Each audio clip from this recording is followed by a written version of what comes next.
hormati Prof. Suryadi, dan terima kasih atas waktu yang kami berikan dari Dia Nasrullah. Di sini mau menanyakan Prof, ini untuk memotivasi kita semua sebagai akademis generasi Quran atau generasi bangsa yang masih muda.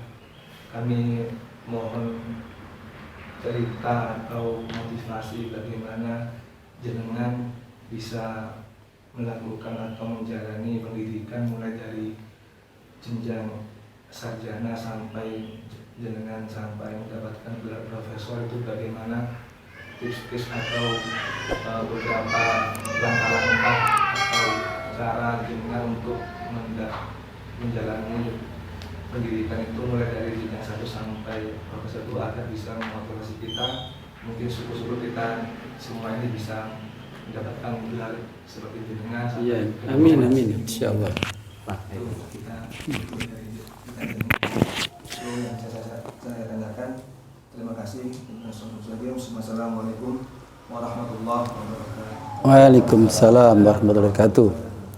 Jadi kita kalau kita baca-baca kitab ya, baca ilmu, maka sebetulnya Allah sendiri sudah menempatkan ilmu itu yang pertama. Kita ingat juga di dalam sejarah ya, sejarah turunnya wahyu, maka yang turun pertama adalah tentang ketuhanan dan ilmu ya, dengan ilmu. Iqra bismi berarti Iqra sendiri adalah ilmu ya. Bismi itu juga ilmu apa? Yaitu di dalam kita menuntut ilmu maka tidak boleh menempatkan atau melupakan nama ya. Nama siapa? Yaitu nama Allah Subhanahu wa taala. Jadi itu adalah dengan 2 kalimat ya, kalimat bahasa Arab atau kata dalam bahasa Indonesia, maka Iqra bismi sudah bismi rabbika, berarti di situ sudah terkandung makna ilmu yang luar biasa. Oleh karena itu kalian diasuh oleh Yai Nasrullah ini jangan bosan-bosan. Kenapa? Karena ilmu itu sebetulnya harus melekat pada diri kita. Karena amal itu harus setelah ilmu, ilmu sebelum amal. Maka Allah Subhanahu wa taala pun di dalam, mohon maaf nih ngapunten saya. Ya, oleh karena itu maka Iqra bismi, Iqra itu apa sih? Iqra itu baca. Baca itu apa?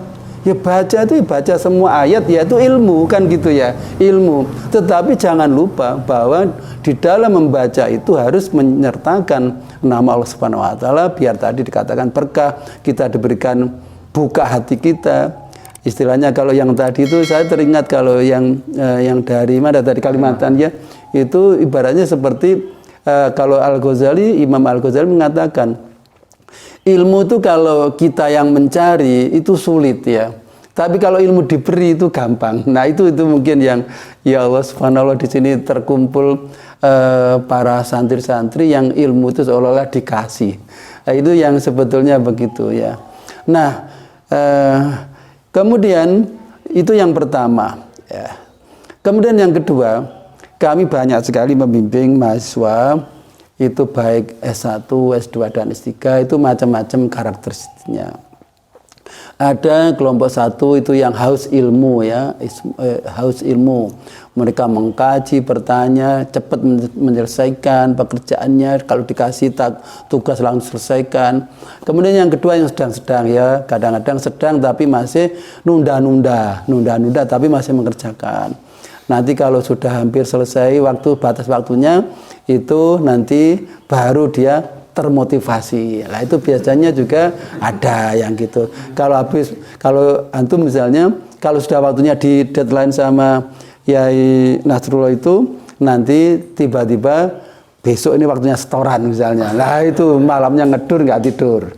Tapi hari-hari biasa santai gitu kan, karena tempatnya mewah seperti ini ya. Tempatnya indah seperti ini kalau menurut saya untuk pesantren udah terlalu mewah ini kalau menurut saya. Terlalu mewah. Nah, itu yang kedua. Sehingga dengan seperti itu target bisa tercapai. Tetapi hasil Itu ada 2 kemungkinan atau 3 kemungkinan. Kemudian yang pertama itu adalah hasilnya bisa bagus, ya untung-untungan bagusnya. Yang kedua itu hasilnya adalah kurang maksimal karena waktunya mepet, nggak sempat baca. Yang ketiga hikmahnya, hikmah di dalam diri kita ini mentersapi ilmu. Kenapa? Bagi kelompok kedua ini biasanya selesai mengerjakan tugas, selesai semua, artinya hilang lenyap juga gitu. yang ada tinggal tulisannya saja, tetapi tidak masuk di dalam dirinya. Tapi yang pertama tadi menikmati ilmu. Oleh karena itu biasanya tetap merasuk di dalam tubuhnya, karena masih ada space kosong yang itu katakanlah di deadline hari Senin, menyelesaikan hari Sabtu. Nah itu selama itu masih ada proses untuk masuknya. Kalau ini enggak, sudah ini waktunya Senin, itu malam Seninnya dikerjakan, begitu langsung ucek-ucek mata sudah selesai, hilang sudah, yang ada tinggal pekerjaannya aja, bahkan lupa nanti yang dikerjakan itu apa, barangkali seperti itu. Yang kedua, yang ketiga adalah orang yang tidak suka ilmu dan bahkan benci ilmu tapi nyemplung di ilmu. Jadi dia itu sebetulnya tidak suka ilmu tapi nyemplung di bidang ilmu. Bagaimana rasanya? Orang yang tidak suka musik tapi dia berada di musik. Mesti bertentangan dalam hatinya, tapi dia berada di situ. Ya, ngerti maksudnya ya? Bisa kira-kira dibayangkan? Ya. Saya tadi misalnya menjelang subuh itu sudah kita dengarkan lantunan ayat tersebut. Bagi kita merasa nikmat. Tapi waktu itu saya merasakan ini bagi orang yang tidak suka pasti mengganggu.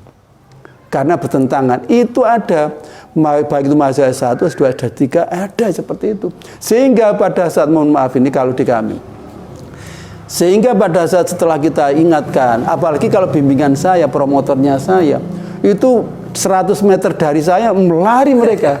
Kalau enggak pingsan dia. Betul itu. Betul itu.